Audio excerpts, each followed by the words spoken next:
ଯେତେବେଳେ ମ୍ୟୁଜିକ୍ କଥା ଆରମ୍ଭ ହୁଏ ମୋର ତ ପ୍ରଥମ ଜୀବନ କଥା ମନେ ପଡ଼ିଛି।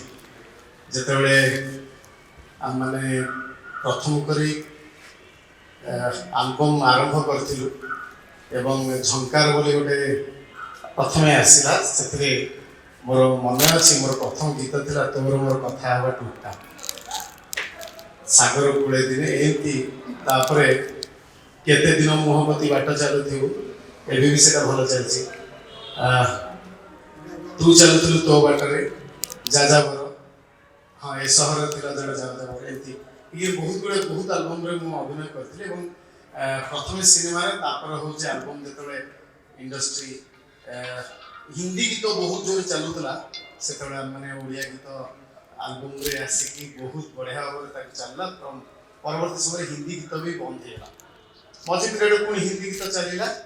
ଏବେ ଅସୀମାକୁ ଧନ୍ୟବାଦ ଦେବା ଏବଂ ଆମର ଯେଉଁ ଏବେକା ସମୟର ଯେଉଁ ସିଙ୍ଗର ମାନେ, ସେମାନେ ଏତେ ବଢ଼ିଆ ଗାଉଛନ୍ତି, ଲୋକମାନଙ୍କ ମନକୁ ଜିତିକି ରଖିଛନ୍ତି। ଯେବେ ପୁଣି ଥରେ ଓଡ଼ିଆ ଗୀତ, ମାନେ କିଛି ବର୍ଷ ହେଲାଣି ଓଡ଼ିଆ ଗୀତ ସବୁ ଜାଗାରେ ବାଜୁଛି, ହିନ୍ଦୀ ଗୀତ କାଁ ଭାଁ କେତେବେଳେ ଗୋଟେ ଅପର ଲେବୁଲରେ ବାଜୁଛି, କିନ୍ତୁ ସାଧାରଣତଃ ବାହାଘରଠୁ ଆରମ୍ଭ କରି ବ୍ରତଘରଠୁ ଆରମ୍ଭ କରି କୌଣସି ଫଙ୍କସନରେ ସବୁ ଜାଗାରେ ହେଉଛି ଓଡ଼ିଆ ଗୀତ ହେଉଛି ବାଜୁଛି।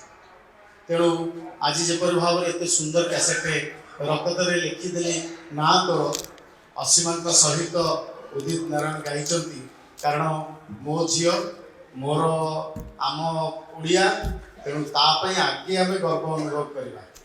ତାଙ୍କ ସହିତ ହିନ୍ଦୀ ସିଙ୍ଗର ଗାଇଛନ୍ତି, ତେଣୁ ଉଦିତ ନାରାୟଣଙ୍କ ସହିତ ଅସୀମା ଗାଇନାହାନ୍ତି, ଅସୀମାଙ୍କ ସହିତ ଉଦିତ ନାରାୟଣ ଗାଇଛନ୍ତି।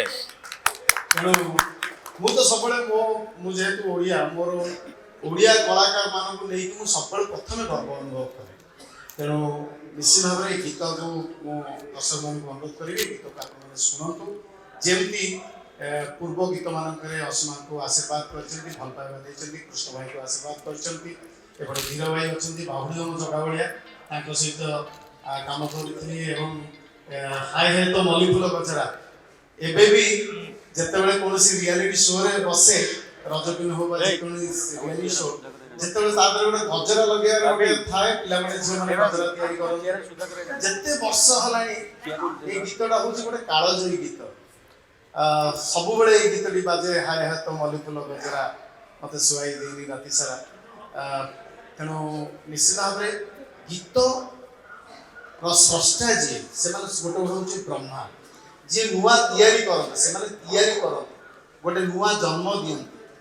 ତେଣୁ ଏମିତି ଭାବରେ ଗୁଣୀ କଳାକାରମାନଙ୍କ ପାଇଁ ଆମମାନେ ହେଉଛି ଗର୍ବ ଅନୁଭବ କରିବା। ନିଶ୍ଚିତ ଭାବରେ ଆମ ଓଡ଼ିଆ ଗୀତ, ଆମ ସଂସ୍କୃତି, ଆମ ପରମ୍ପରାକୁ ନେଇ ଆମେ ଗର୍ବ ଅନୁଭବ କରିବା। ବହୁତ ବହୁତ ଧନ୍ୟବାଦ ମୋତେ ଏଠି ଡାକିଥିବାରୁ ଆପଣମାନଙ୍କୁ ହୃଦୟରୁ ଧନ୍ୟବାଦ।